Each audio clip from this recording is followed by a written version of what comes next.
Pinatay si Isboset. Ika-4 na kabanata. Nang marinig ni Isboset na anak ni Saul na pinatay si Abner sa Hebron, pinagharian siya ng matinding takot, pati na ang lahat ng mamamayan ng Israel.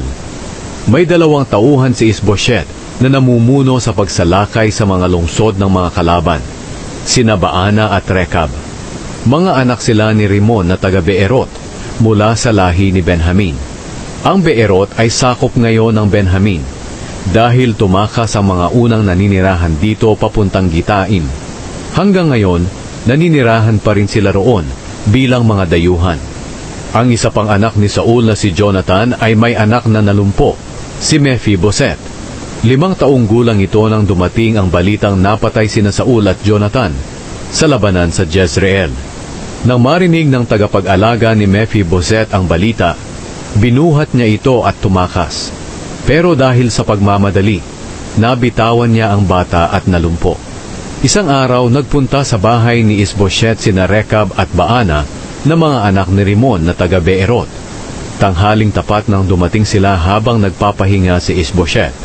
Pumasok sila sa bahay na kunwari kukuha ng trigo. Dumiretso sila sa kwarto ni Isboset, kung saan nakahiga ito sa kama niya, at pagkatapos, sinaksak nila ito sa tiyan. Pinutol nila ang ulo ni Isboset at dinala nila ito sa kanilang pagtakas. Buong gabi silang naglakbay sa lambak ng Hordan.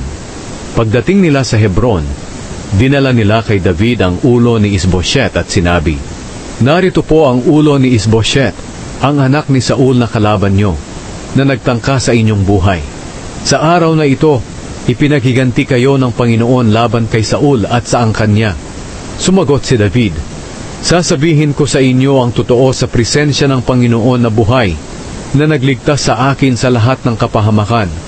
Noon ay may taong pumunta sa akin sa Ziklag at sinabing patay na si Saul.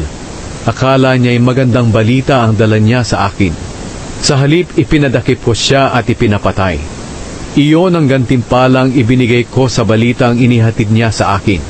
Ngayon, anong gantimpala ang ibibigay ko sa masasamang taong gaya nyo, na pumatay ng isang inosenteng tao sa sarili nitong tahanan at sa sarili niyang higaan? Hindi ba't nararapat na patayin ko kayo para mawala na kayo sa mundo?" Kaya iniutos ni David sa mga tauhan niya na patayin sina Rekab at Baana, at sinunod nila ito. Pinutol nila ang mga kamay at paa ng magkapatid, at ibinitin ang kanilang katawan malapit sa imbakan ng tubig ng Hebron. Pagkatapos, kinuha nila ang ulo ni Isboset at inilibing sa libingan ni Abner sa Hebron.